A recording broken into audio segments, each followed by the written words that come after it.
It's just been inspiring to hear people's stories today, and I guess I kept thinking, well, what am I going to add to this? Because, you know, everybody seems to have it down. And then what I realized is what I have to add to it is, as a psychologist, my view and my understanding is about individuals and how individuals think and how they feel and how they behave.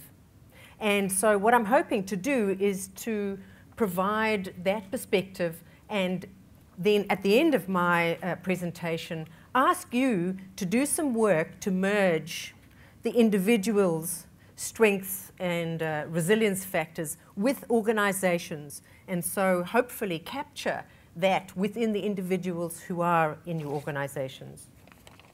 Just switch this on. Right.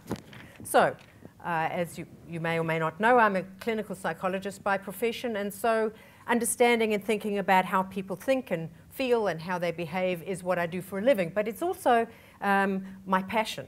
And long before I became a clinical psychologist, I was a deeply nosy Parker, as some of you already know.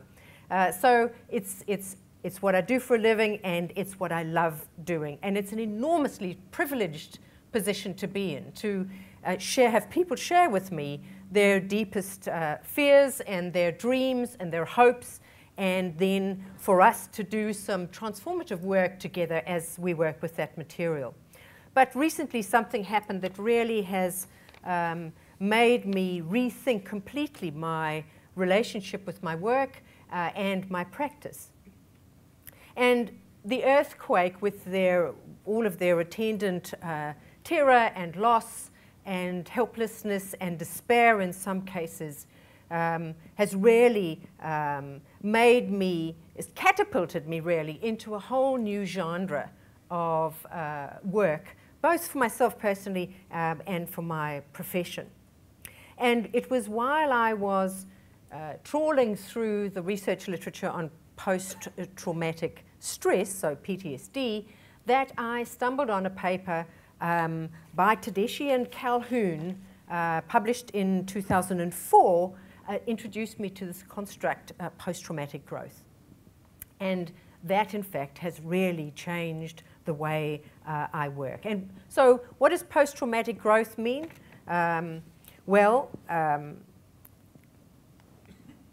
Defined by Tedeschi and Calhoun, is that it's positive psychological change experienced as a result of the struggle with highly challenging life crises. And that's not going to come as a surprise to you, because we've heard so many stories of that happening. Lance Armstrong said, "I don't feel unlucky to have had to go through this." This is after his cancer in 1998. "I learned a lot, and I grew tremendously the last 2 years." My other favorite, and there are hundreds of quotes, my other favorite is from the author Reynolds Price. After his near-death experience, he said, "Trauma forces a person to be somebody else, the next viable you, a stripped-down, whole other, clear-eyed person, realistic as a sawed-off shotgun and thankful for air. Not to speak of the human kindness you'll meet if you get even normal luck." Where does it come from? Well, originally, post-traumatic growth was identified in a whole number of areas, including people's health crises, people who'd had cancer, people who'd had heart attacks, people who'd lost a loved one, either a partner or a child. So research in those areas identified this transformation that takes place with a significant number of people after they've had to grapple with the enormous crisis that they're facing. And it was then extended to, and particularly after 9/11, to acts of terrorism, to people returning from war, and to natural disasters. And as you've heard, there is research going on in Christchurch and further afield in New Zealand on how people have responded to earthquakes.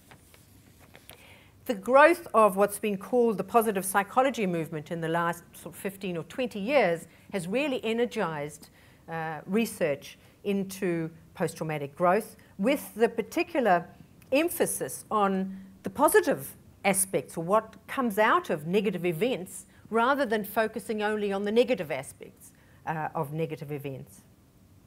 I do want to make 3 caveats here at this stage. One is that not everybody who goes through a personal crisis or a life-threatening event experiences post-traumatic growth.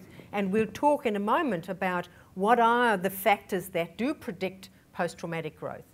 The second point I want to make is that you don't need to go through a personal crisis in order to experience some sort of personal development. And thirdly, and importantly, post-traumatic growth doesn't negate the pain and the suffering that go along with the crisis. It's not a healing process. It's something that happens in parallel. So people who are experiencing post-traumatic growth look positive, optimistic, and so on. That's not to say that they don't need support in their suffering as well. So Tedeschi and Calhoun identified 5 domains of post-traumatic growth, and these have been validated by subsequent studies. The first is people experience a greater appreciation of life and revise their life priorities. And the kinds of things that we notice is people experience a reduction in materialism, which you know, my untutored view suggests has something to do with drop in retail sales. I think that people are, you know, not spending money because they're finding other things more important. An appreciation for small things, kind of stopping to smell the roses, really. People saying things like, even the smallest joys in life take on a special meaning. Things that we've taken for granted for a long time. We're brought up short. We have to stop. And when we stop, we get a chance to see things that we've been rushing by a lot of the time. So it's not surprising that this happens. And people also report that things that used to be big deals to them don't seem to be as important anymore. The second is a greater sense of personal strength and survival, and a sense that people will say things like, well, you know, if I can survive this, I can survive anything. And what I want to ask you to do is capture that moment of confidence, of bravery, and the word courage was used earlier, the sense of I've survived this, and capitalize on that to help people take risks, to embrace change, and so on. The third area is this recognition of new possibilities or paths for one's life, and there have been many examples of that today. And I guess I'm here to back this up and say there is research. This has not only happened here. This is a worldwide phenomena that go on and have been recognized after crises. So identifying new possibilities, and clients of mine have said things like, when I lost my business, I saw that I actually wanted to do something completely different.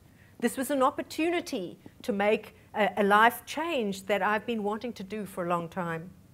Another family, a couple said, we've wanted to live in an eco-friendly house for a long time. Now we're going to make that happen. They lost their home, and here's an opportunity. Instead of rebuilding what they had before, they're going in a direction that's been kind of a dream for them previously, but now becomes possibly a reality. And really importantly, and we've heard this theme over and over again, that people experience and report warmer, more intimate relationships with others, both at the individual level, so with friends and family, but also at a community level. And here are some of the things that I have heard people say. When he died, people just came out of the woodwork. I realize now how important relationships are. An elderly woman whose house was badly damaged said, I didn't know that my neighbors even knew who I was. And suddenly they all appeared to find out if she was all right and help her. One man said, my family has drawn much closer in the past year, and this was also including extended family outside of Christchurch. And many people have said, you know, we're close as a community. I feel much more connected to my community.